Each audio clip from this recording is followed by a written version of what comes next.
Namaku Raisa Kartikasari. Usiaku baru menginjak 33 tahun. Di mata banyak orang, hidupku nyaris sempurna. Aku seorang dokter spesialis di rumah sakit ternama. Janda muda yang tetap tampil elegan, dengan kekayaan yang lebih dari cukup untuk membuat siapapun iri. Namun semua itu tidak mampu mengusir sepi yang diam-diam menempel di setiap langkahku. Sejak suamiku meninggal 3 tahun lalu, aku terbiasa hidup sendiri. Awalnya kupikir, dengan bekerja keras dan menumpuk kesuksesan, aku bisa menambal ruang kosong dalam hatiku. Tapi semakin tinggi aku berdiri, semakin terasa kesunyian yang menjeratku. Setiap pagi, aku bangun di ranjang luas yang dingin, berjalan melewati lorong rumah yang terlalu hening, lalu berangkat ke rumah sakit dengan riasan sempurna. Dari luar, aku tampak kuat, berwibawa, tak tergoyahkan. Tapi di dalam hati, ada bagian diriku yang rapuh, yang selalu bertanya, apakah aku ditakdirkan untuk sendiri selamanya? Aku memasuki lobi rumah sakit, dengan jas putih yang sudah seperti seragam peranku. Para perawat menyapaku dengan hormat. Pasien dan keluarga pasien memandangku dengan kagum. Saat duduk sendirian di ruang kerjaku, aku menatap jendela besar yang menghadap ke jalan raya. Mobil-mobil melintas cepat, orang-orang berjalan bergegas. Semua tampak punya tujuan, sedangkan aku punya segalanya, kecuali rasa memiliki. Tapi aku yakin, takdir sedang menyiapkan sebuah cerita baru untukku. Suatu pagi aku berjalan menyusuri koridor panjang dengan dinding putih dan aroma antiseptik. Ruangan demi ruangan kulewati. Ada pasien anak-anak yang memandangku dengan mata penuh harap. Ada pasien lansia yang menatapku dengan lelah. Dan ada pula keluarga pasien yang menggantungkan doa-doanya padaku. Setiap wajah itu mengingatkanku pada tanggung jawab besar yang kupikul di balik jas putih ini. Di sela jadwal padat, aku punya satu sahabat di rumah sakit. Seorang perawat senior yang sudah menemaniku sejak awal karier. Dialah orang yang paling sering melihat sisi rapuhku, meski aku jarang benar-benar bercerita. Rani datang, sambil menyodorkan berkas pasien. Dok, hari ini pasien penuh. Semoga masih kuat ya. Kalau aku tidak kuat, siapa lagi yang harus kelihatan kuat? Hati-hati dok, jangan sampai terlalu sering menyembunyikan lelah. Nanti malah lupa rasanya bahagia. Ucapan itu membuatku terdiam sejenak. Ada benarnya. Hari itu aku menghabiskan hampir 8 jam, memeriksa pasien demi pasien, memberikan resep, menjelaskan prosedur, dan menenangkan keluarga yang cemas. Dari luar mungkin terlihat melelahkan, tapi bagiku inilah satu-satunya tempat di mana aku merasa dibutuhkan. Namun, di balik semua aktivitas itu, ada ruang kosong yang tidak pernah bisa diisi oleh profesi maupun penghargaan. Setelah jas putih ini kulepas, aku akan kembali pada sunyi. Suatu hari, aku baru saja selesai memeriksa seorang pasien lanjut usia ketika pintu ruanganku diketuk pelan. Seorang perawat masuk sambil membawa berkas. Dok, ada pasien baru di ruang tunggu. Keadaannya cukup lemah, tapi keluarganya bilang, mereka kesulitan untuk membayar biaya administrasi. Apakah ibu tetap ingin memeriksa? Tolong cepat bawa masuk. Aku menatap berkas itu sebentar. Sebagai dokter, tugasku adalah menolong siapapun, tanpa melihat latar belakang. Namun, entah mengapa, ada rasa penasaran yang muncul begitu perawat menyebut kata, kesulitan biaya. Seorang pria masuk dengan langkah tertatih. Pakaian yang dikenakannya sederhana, bahkan terlihat agak lusuh, tapi raut wajahnya bersih. Silakan duduk. Nama Anda siapa? Arga, dok. Aku mencatatnya, lalu mulai memeriksa kondisinya. Denyut nadi yang lemah, batuk yang tidak kunjung reda, tubuh yang jelas kekurangan gizi. Saat aku menanyakan riwayat sakit dan kehidupannya, aku bisa merasakan ia berusaha menjawab dengan tenang, seolah tidak ingin terlihat menyedihkan. Namun ada satu hal yang membuatku tertegun. Ia tidak meminta belas kasihan sama sekali. Bahkan ketika perawat di sampingku berbisik soal keterbatasan biaya, Arga hanya berkata lirih, Saya akan berusaha, dok. Saya tidak ingin merepotkan siapapun. Kalimat sederhana itu menancap di benakku. Banyak pasien datang dengan keluhan panjang, tuntutan dan amarah. Namun ia hanya ingin bertahan, tanpa menyusahkan orang lain. Saat itulah, aku merasa ada sesuatu yang berbeda, bergetar di dalam dadaku. Sejak pertemuan itu, bayangan Arga terus mengikuti pikiranku. Bahkan setelah aku memeriksa pasien lain, wajah tenangnya seakan tak mau pergi dari benakku. Keesokan harinya, aku memutuskan mengecek kembali kondisinya. Ia masih terbaring di ruang perawatan sederhana. Tubuhnya tampak lemah, namun senyumnya tetap tenang. Seolah ingin meyakinkan semua orang bahwa ia baik-baik saja. Bagaimana perasaan Anda hari ini? Sedikit lebih baik, Dok. Terima kasih sudah merawat saya. Aku menatap catatan medisnya. Obat-obatan yang kuberikan jelas membantu, tapi proses pemulihan akan panjang. Dan tentu saja, membutuhkan biaya. Saat kutanya tentang keluarganya, Arga hanya menggeleng. Tidak banyak yang bisa saya andalkan, Dok. Saya akan berusaha sendiri. Kata-kata itu membuat dadaku sesak. Bagaimana mungkin seorang pria yang begitu lemah masih memikirkan harga dirinya? Sepulang kerja malam itu, aku duduk sendirian di ruang keluarga rumah mewahku. Lampu kristal berkilau, sofa empuk, semua tampak sempurna. Tapi untuk pertama kalinya, aku merasa hampa melihat semua itu. Apa gunanya harta berlimpah jika di luar sana ada orang yang bahkan kesulitan untuk sekadar bernapas lega? Hatiku goyah. Aku mulai berpikir, haruskah aku melakukan sesuatu lebih dari sekadar kewajibanku sebagai dokter? Keesokan paginya, aku tiba di rumah sakit lebih awal dari biasanya. Ada kegelisahan yang sejak malam tadi belum juga reda. Aku menanyakan kondisi Arga pada perawat jaga, lalu diam-diam meminta agar obat-obatan tambahan diberikan, tanpa dicatat dalam tagihan pasien. Dok, jadi obat ini masuk catatan donasi internal saja? Ya, jangan sampai pasien tahu. Katakan saja ini bagian dari program rumah sakit. Saat aku memeriksanya, Arga menatapku dengan sorot mata yang penuh ketenangan. Entah kenapa, saya merasa lebih baik, Dok. Itu karena tubuhmu memang kuat. Terus semangat ya. Padahal aku tahu, ada bantuan kecil yang bekerja diam-diam di balik kata-kataku.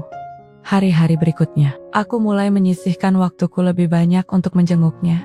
Kadang hanya sekadar memastikan ia makan, kadang menyelipkan buah di meja samping. Semua kulakukan tanpa ingin dia merasa terhutang. Tapi anehnya, setiap kali aku melihat senyumnya, justru aku yang merasa terbantu. Seolah-olah aku menemukan alasan baru untuk menantikan hari esok, namun aku sadar, langkah kecil ini bisa saja menjadi masalah besar jika orang lain mengetahuinya. Dan aku sama sekali belum siap menghadapi itu. Kekhawatiranku ternyata datang lebih cepat dari dugaan. Suatu sore, ketika aku kembali memeriksa keadaannya, Arga menatapku dengan raut wajah yang berbeda. Maaf, saya ingin bicara jujur. Silakan. Saya merasa ada hal-hal yang ibu lakukan di luar kewajiban seorang dokter. Saya sangat berterima kasih, tapi saya tidak ingin menjadi beban atau merasa hidup saya berjalan karena belas kasihan. Sejenak aku terdiam, tidak tahu harus menjawab apa. Apa maksud Anda? Saya tahu obat-obatan tambahan itu bukan bagian dari standar perawatan biasa. Ada hal-hal yang sepertinya ibu tanggung sendiri. Sekali lagi, terima kasih. Tapi biarlah saya berjuang dengan cara saya. Di dunia di mana banyak orang meminta lebih, bahkan memanfaatkan kesempatan sekecil apapun, pria ini justru menolak bantuan yang tulus kuberikan. Entah kenapa, hatiku terasa semakin terusik. Ada sesuatu dalam dirinya yang berbeda. Sebuah kebanggaan yang tidak bisa dibeli, sebuah martabat yang tidak bisa ditawar. Saat itu juga aku merasa, ini bukan sekadar rasa iba. Ada sesuatu yang lebih dalam, sesuatu yang membuatku takut sekaligus penasaran. Aku mulai peduli padanya, lebih dari sekadar seorang dokter pada pasiennya. Sejak saat itu, aku tidak lagi hanya datang untuk memeriksa denyut nadi atau melihat hasil laboratorium. Aku datang karena ingin berbicara dengannya. Percakapan sederhana dengan Arga mampu memberi rasa hangat yang sudah lama tidak kurasakan. Dokter tidak capek, setiap hari sibuk, ada pasien banyak, tapi masih sempat mampir ke sini. Kalau aku menunggu waktu luang, mungkin kita baru bisa bicara 10 tahun lagi. Jarang sekali ada orang yang mau mendengarkan saya, Dok. Terima kasih sudah meluangkan waktu. Kadang, mendengarkan juga bagian dari pengobatan. Hari-hari berikutnya, percakapan kami semakin panjang. Arga bercerita tentang pekerjaannya sebagai buruh lepas, tentang mimpinya yang sederhana. Hanya ingin punya kios kecil agar bisa hidup mandiri. Tak ada keluhan, tak ada rasa iri pada hidup orang lain. Hanya mimpi yang jujur dan tulus. Aku mendengarkan dengan seksama, bahkan lebih daripada saat aku menghadiri rapat besar rumah sakit. Ada sesuatu dalam caranya berbicara yang membuatku merasa dilihat bukan sebagai dokter kaya raya, melainkan sebagai manusia biasa. Dan tanpa kusadari, setiap kali aku meninggalkan ruangannya, ada rasa rindu yang tertinggal. Rindu untuk kembali, mendengar suaranya, dan melihat senyum hangat itu lagi. Aku tahu, ini berbahaya. Tapi bagaimana mungkin aku bisa berhenti jika hatiku justru semakin terikat setiap kali kami berbicara. Perasaan itu tumbuh diam-diam, tapi ternyata tidak cukup diam untuk luput dari mata orang lain. Suatu pagi, saat aku berjalan melewati koridor rumah sakit, aku mendengar bisik-bisik samar dari dua perawat muda. Dokter Raisa, sering banget ya ke ruang pasien yang satu itu? Iya, kayaknya lebih lama dibanding pasien lain. Mereka cepat-cepat terdiam begitu menyadari aku lewat. Aku pura-pura tidak mendengar, tapi jantungku berdetak lebih cepat. Rupanya kedekatanku dengan Arga mulai menjadi perhatian. Hari-hari berikutnya, beberapa staf mulai melirikku dengan tatapan penuh tanda tanya. Bahkan salah satu kolega sesama dokter sempat menyindirku. Meski di dalam hati ada rasa gelisah, aku tahu dunia rumah sakit penuh dengan mata yang awas. Segala hal kecil bisa jadi bahan pembicaraan. Malam itu, aku duduk di ruang kerjaku dengan perasaan bimbang. Apa aku terlalu sering ke ruangannya? Apa orang-orang sudah mulai salah paham? Tapi setiap kali keraguan itu muncul, bayangan senyum Arga juga hadir. Senyum yang membuatku merasa hidup kembali. Dan aku sadar, meski gosip mulai berhembus, aku tidak sanggup menjauh darinya. Aku tahu, cepat atau lambat, masalah ini akan semakin besar. Namun hatiku sudah terlanjur melangkah lebih jauh dari yang seharusnya. Kegelisahan itu semakin nyata ketika Arga mulai berubah. Ia tampak menjaga jarak, tak lagi banyak berbicara seperti sebelumnya. Tatapannya yang dulu hangat, kini lebih singkat, seolah ada batas tak kasat mata yang sengaja ia ciptakan. Aku memberanikan diri bertanya, "Arga, apa ada yang berbeda? Kamu kelihatan lebih dingin belakangan ini." Dokter terlalu sering ke sini. Saya tidak mau jadi bahan omongan, apalagi sampai merugikan reputasi ibu. Saya hanya pasien, tak pantas menerima perhatian sebesar ini. Hatiku tercekat. Kata-kata itu terasa seperti tembok tinggi yang tiba-tiba berdiri di antara kami. Aku tidak peduli dengan omongan orang. Tapi saya peduli, Dok. Saya tidak mau hidup saya jadi alasan orang merendahkan ibu. Sejak saat itu, aku benar-benar bimbang. Di satu sisi, menjaga jarak darinya mungkin akan meredam gosip. Tapi di sisi lain, setiap kali aku mencoba menahan diri, rasanya justru semakin sakit. Seolah ada bagian dari diriku yang terenggut. Malam-malamku kembali dipenuhi kegelisahan. Aku menatap rumah besar yang sunyi, mencoba meyakinkan diri bahwa aku baik-baik saja. Tapi hati kecilku berbisik, lebih baik dicibir karena mencintai, daripada dipuji tapi tetap kesepian. Aku tahu, aku harus memilih, citra atau suara hati. Dan aku takut, apapun pilihanku, akan selalu ada harga yang harus kubayar. Malam itu aku duduk lama di ruang kerjaku, menatap berkas pasien Arga. Aku tahu kondisinya butuh perawatan lanjutan. Tapi aku juga tahu, ia tak akan menerima jika aku terus memberinya bantuan secara terang-terangan. Martabatnya terlalu kuat untuk dipatahkan. Aku menghela napas panjang. Kalau begitu, aku harus menemukan cara lain. Cara yang bisa menolongnya tanpa membuatnya merasa direndahkan. Keesokan harinya, aku menemui bagian administrasi rumah sakit. Apakah masih ada program subsidi pasien dari yayasan? Sayangnya dana tahun ini sudah habis, Dok. Jawaban itu membuat dadaku makin berat. Tapi, aku tak menyerah. Aku mencoba menghubungi kolega lama, bahkan mengusulkan agar Arga dimasukkan ke dalam daftar pasien penelitian medis yang biayanya ditanggung sponsor. Namun, semua usahaku menemui jalan buntu. Di tengah semua itu, aku tetap berusaha bersikap biasa di hadapan Arga. "Kamu harus sabar ya, proses penyembuhan memang butuh waktu." Ia hanya mengangguk, masih dengan tatapan tenang yang membuatku semakin bimbang. Setiap kali melihatnya berusaha kuat, hatiku semakin yakin, aku tidak bisa tinggal diam. Aku harus menemukan cara, meski jalannya tidak mudah, meski risikonya bisa besar. Dan saat aku menutup catatan medis hari itu, sebuah tekad tumbuh. Apapun yang terjadi, aku tidak akan membiarkannya berjuang sendirian. Dengan tekad itu, aku kembali mencoba berbagai cara. Aku mengajukan proposal resmi ke direksi rumah sakit, berharap ada kebijakan khusus untuk pasien seperti Arga. Aku bahkan menuliskan laporan panjang tentang kondisi medisnya, alasan mengapa ia layak mendapat keringanan. Namun jawabannya selalu sama. Penolakan. Maaf, Dr. Raisa. Rumah sakit ini punya aturan. Jika kita memberi pengecualian pada satu pasien, maka yang lain akan menuntut hal yang sama. Aku menahan rasa kecewa. Bukankah rumah sakit seharusnya tempat menyelamatkan nyawa, bukan hanya menghitung angka? Tidak berhenti di sana, aku mencoba menghubungi yayasan sosial yang pernah bekerja sama denganku. Tapi sayangnya, mereka juga sedang kesulitan dana. Semua pintu yang kuketuk terasa tertutup rapat. Sementara itu, kondisi Arga semakin mengkhawatirkan. Setiap kali aku melihat tubuhnya yang kian lemah, hatiku semakin perih. Ia tetap tersenyum, tetap menjaga harga dirinya. Malam itu aku duduk sendirian di balkon rumahku, memandangi langit kota yang penuh lampu. Di balik gemerlap itu, aku merasa semakin putus asa. Semua usahaku seakan sia-sia. Aku tahu, aku harus segera memutuskan langkah berikutnya, karena jika tidak, aku bisa kehilangan satu-satunya alasan yang membuat hatiku kembali hidup. Hari-hari berikutnya menjadi ujian berat. Kondisi Arga kian memburuk. Batuknya semakin sering, tubuhnya semakin kurus, dan nafasnya terdengar pendek. Setiap kali ia mencoba berbicara, aku berusaha menyembunyikan kegelisahan di hadapannya. Kamu harus tetap kuat. Saya baik-baik saja, Dok. Jangan khawatir. Namun hatiku tahu, ia jauh dari kata baik-baik saja. Di ruang rapat rumah sakit, aku kembali memperjuangkannya. Pasien ini butuh perhatian lebih. Jika tidak ditolong sekarang, mungkin besok sudah terlambat. Raisa, kita paham hatimu baik. Tapi kamu dokter, bukan penyelamat dunia. Jangan bawa masalah pribadi ke ranah profesional.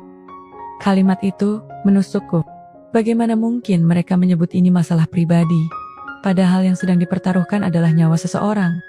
Malamnya, aku menatap berkas medis Arga yang tergeletak. Aku merasa kalah. Semua usahaku terhalang aturan, birokrasi, dan tatapan sinis. Sementara di sisi lain, Arga masih berjuang dengan caranya.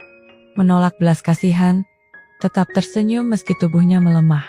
Semakin aku melihatnya, semakin aku merasa rapuh. Aku sadar, waktuku tidak banyak. Jika aku tidak segera menemukan jalan, aku benar-benar bisa kehilangannya. Tekanan itu semakin berat setiap harinya.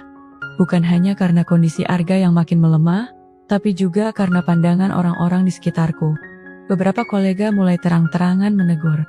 Aku mencoba menahan diri, tapi tatapan mereka membuatku merasa seperti terdakwa. Reputasiku yang selama ini kukagumi perlahan retak. Malam-malamku kembali dipenuhi kecemasan. Di rumah besarku yang sunyi, aku sering duduk di sofa dengan kepala tertunduk. Aku lelah berjuang, tapi juga tak rela menyerah. Apa gunanya semua yang kumiliki, jika aku tidak bisa menyelamatkan satu nyawa yang berarti bagiku?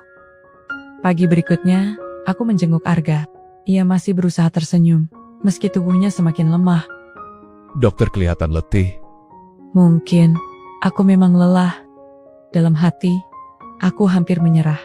Semua usahaku ditolak, karierku dipertanyakan, dan harga diriku sebagai dokter seolah diinjak oleh aturan-aturan yang dingin. Namun ketika kulihat sorot matanya yang tetap tegar, ada sesuatu yang menahanku. Aku tidak boleh berhenti sekarang. Tapi kenyataannya, semua jalan resmi sudah tertutup. Tidak ada program bantuan, tidak ada sponsor, dan rumah sakit pun semakin ketat mengawasi langkahku. Seakan mereka ingin memastikan aku tidak lagi terlalu peduli pada pasien miskin yang dianggap tidak menguntungkan. Malam itu, aku duduk sendirian, dan pikiranku terus berputar. Ada satu jalan yang sejak lama kuhindari, tapi kini semakin jelas di depan mata. Menggunakan hartaku sendiri, aku punya lebih dari cukup. Tabungan yang bahkan tidak akan habis, meski aku berhenti bekerja sekarang juga. Tapi masalahnya, bukan sekadar uang. Jika aku melakukan ini, konsekuensinya jelas. Aku harus melepaskan statusku sebagai dokter. Mungkin juga karir yang kubangun bertahun-tahun. Rasanya seperti terjebak di persimpangan yang menakutkan. Di satu sisi, ada karier, reputasi, dan segala yang sudah kupunya. Di sisi lain, ada Arga, pria sederhana yang bahkan mungkin tidak pernah bisa membalas semua ini dengan apapun selain senyumnya. Namun saat bayangan dirinya muncul di benakku, aku tahu jawabannya sudah ada sejak awal. Aku bisa saja kehilangan jabatan, kehilangan reputasi, tapi aku tidak sanggup kehilangan dia. Dan disitulah aku sadar, inilah pilihan paling sulit sekaligus paling benar yang harus kuambil. Keesokan paginya, aku datang ke bank dan menarik sejumlah besar uang dari rekening pribadiku. Jumlah yang bahkan membuat teller sempat menatapku dengan heran. Dengan uang itu, aku langsung menghubungi salah satu dokter spesialis terbaik di luar kota yang bisa menangani kondisi Arga. Prosesnya tidak mudah. Banyak berkas harus kuurus, izin harus kutandatangani. Bahkan ada syarat administratif yang membuat pihak rumah sakit mulai curiga. Benar saja, sore harinya aku dipanggil oleh direktur. Dokter Raisa, kami mendapat laporan bahwa Anda menggunakan jalur pribadi untuk seorang pasien. Anda tahu risikonya? Ya, saya tahu. Tapi jika aturan ini membuat saya harus membiarkan pasien saya mati, maka saya memilih melanggar aturan itu. Ada keheningan yang menyesakkan setelah kalimat itu. Aku tahu, setelah ini aku mungkin akan kehilangan posisiku. Mungkin juga semua kehormatan yang melekat padanya. Tapi anehnya, hatiku terasa ringan. Aku yakin dengan langkahku. Malam itu, aku mendatangi kamar Arga dan tersenyum padanya. Bersiaplah, besok kita akan pindah ke tempat yang bisa benar-benar menyelamatkanmu.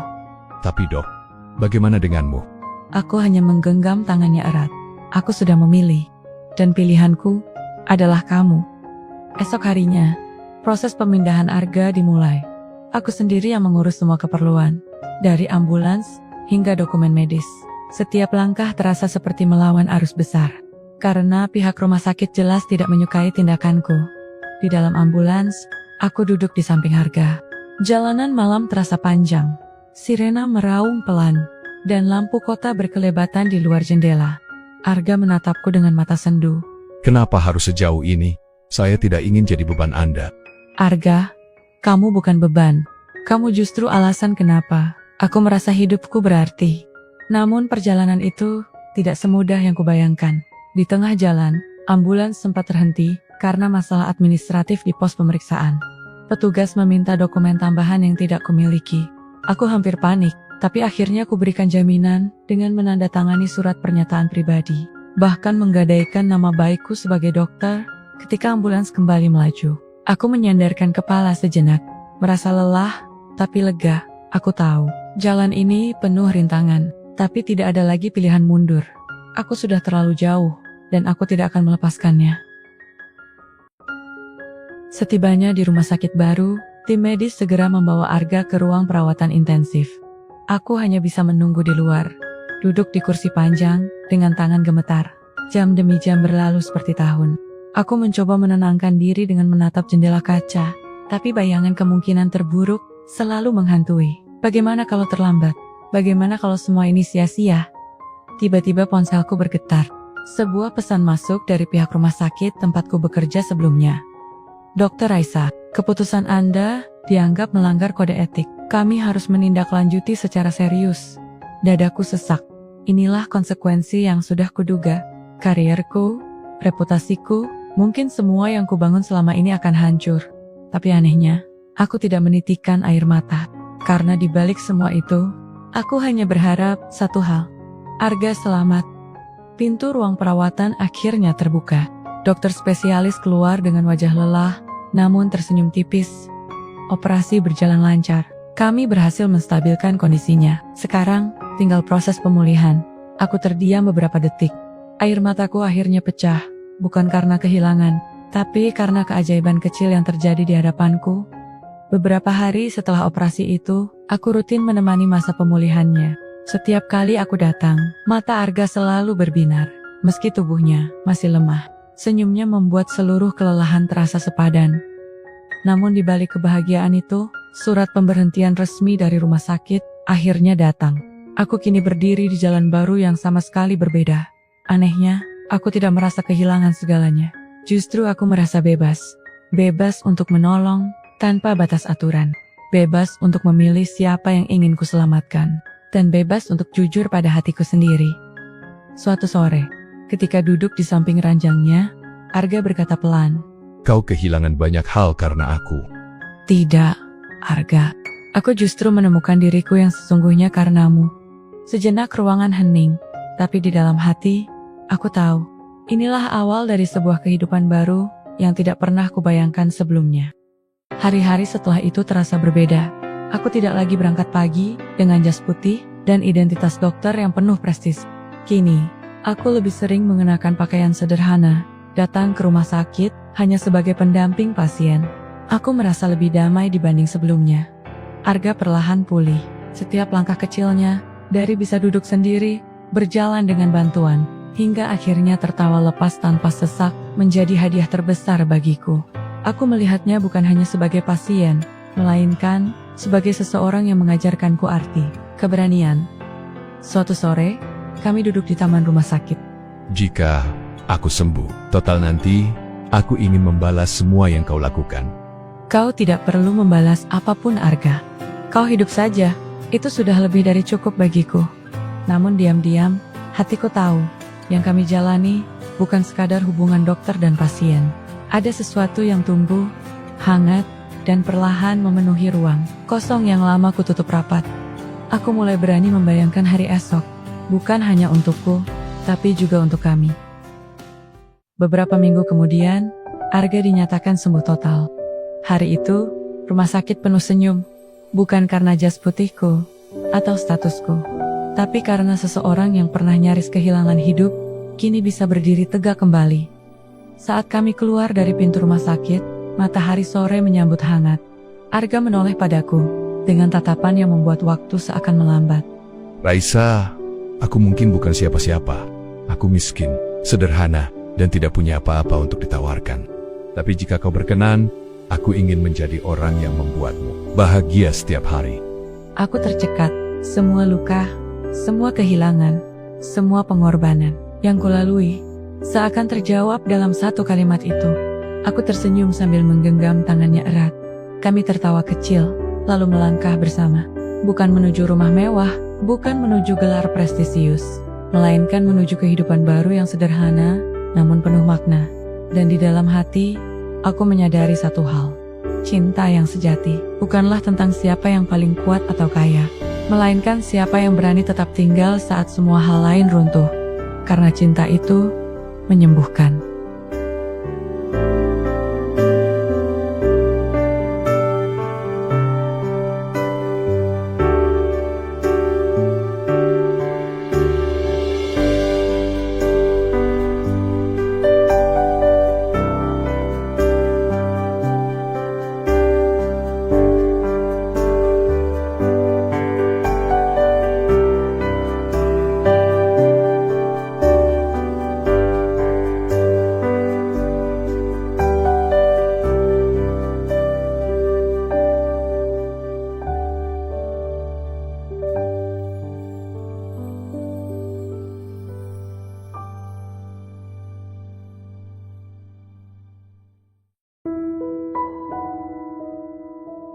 Namaku